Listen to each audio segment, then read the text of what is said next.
The PlayStation 2 sold more units than any other console, and potentially more than any other console ever will, because it seemed like everybody owned one of these things, and for that reason, there's a widespread nostalgia for the PlayStation 2 here over 20 years after its release. Now, after the PlayStation 1 Classic came out, people started to think, what other consoles would we see have classic versions? Obviously, we had some Sega ones, some Nintendo ones. We never saw even a Nintendo 64 Classic ever come out, so it seemed like these more recent consoles like the PlayStation 2, due to the fact they were going to cost more to create and the licensing issues were going to be there for these games that mostly get remasters and the like nowadays, we weren't going to see a PlayStation 2 Classic, and we probably never will. Same for the GameCube. But the GameCube emulation has been quite good for a number of years now, and emulating the GameCube even on your computer, even if it's a relatively low-end computer or maybe even an Android phone, isn't totally something outside the scope of possibility. You can probably do it on a device you already own. But PlayStation 2 emulation has always been a little bit more complicated. That's why I picked up an Xbox Series S early in this year when I heard that it could emulate a wide array of consoles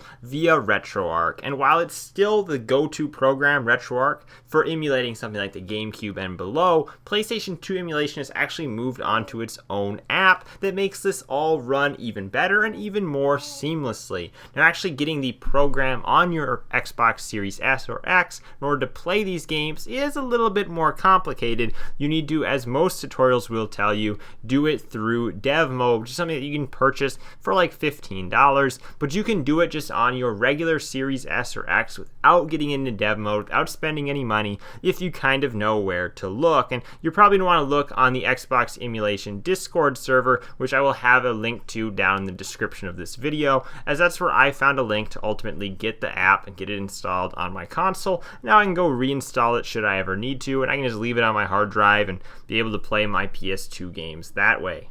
Seems like every time the PlayStation 2 emulator app for the Xbox Series S or X gets put up on the App Store, it gets taken down. Of course, that's to be expected, as Microsoft's not officially supporting this, and for that reason, the app's a little bit hidden, and you have to try and find a link straight to it via the Discord server, as it's not a link that's widely out there anymore, just because when it is, it ends up getting taken down. And with that, you should keep in mind the fact that, if you're using your main Xbox profile to play this, you have a chance at getting banned. It's never happened to me, but I've also never used my primary Xbox profile for running the PlayStation 2 emulator. I only open it in kind of a backup burner gamertag profile that I have just set aside for this, and if that account gets banned, I can just make another one.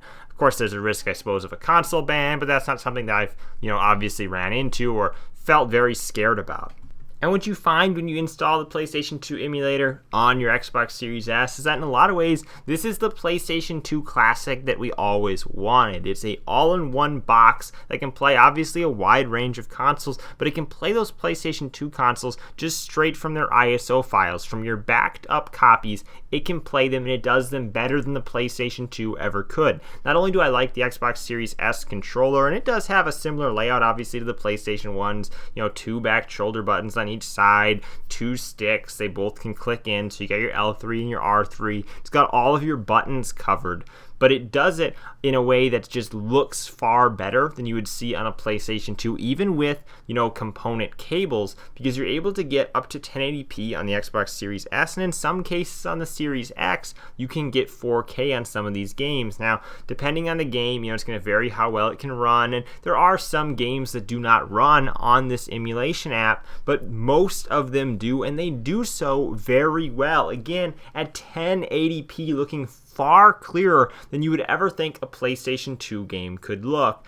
There's a channel on YouTube called Is It Playable that quite frankly does not have enough subscribers. Essentially, all they're doing is they're testing a wider range of games running on their Xbox Series X via emulation. This is not just PlayStation 2 games. They're testing GameCube games, Sega Saturn games, you name it, run the gambit. They are testing it, and the quantity of games they have tested and uploaded gameplay of is simply shocking, to the point where they also have a Google Sheets spreadsheet going where they're keeping track of how playable the games are, as well as links to their videos to quickly be able to reference the gameplay to see what you're going to get for an experience before you actually hop in. I can assure you will never see a PlayStation Classic actually officially be released by Sony, but with a simple download of an app onto your Xbox Series S, a console that's widely available now for $300 and with some promotional discounts, where I've seen it quite frequently maybe even include a free game, on the Xbox Series S or X, which is a current gen console, is a heck of a deal at this price point. And be able to play those PlayStation 2 classics and do it far better than you could on a PlayStation 2. With the price of retro games going up,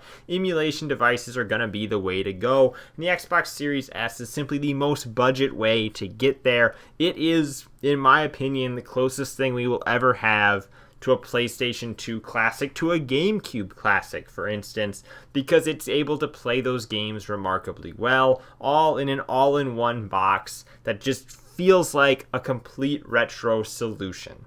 Thank you guys for watching. I'm Bailey, and I will see you in the next video.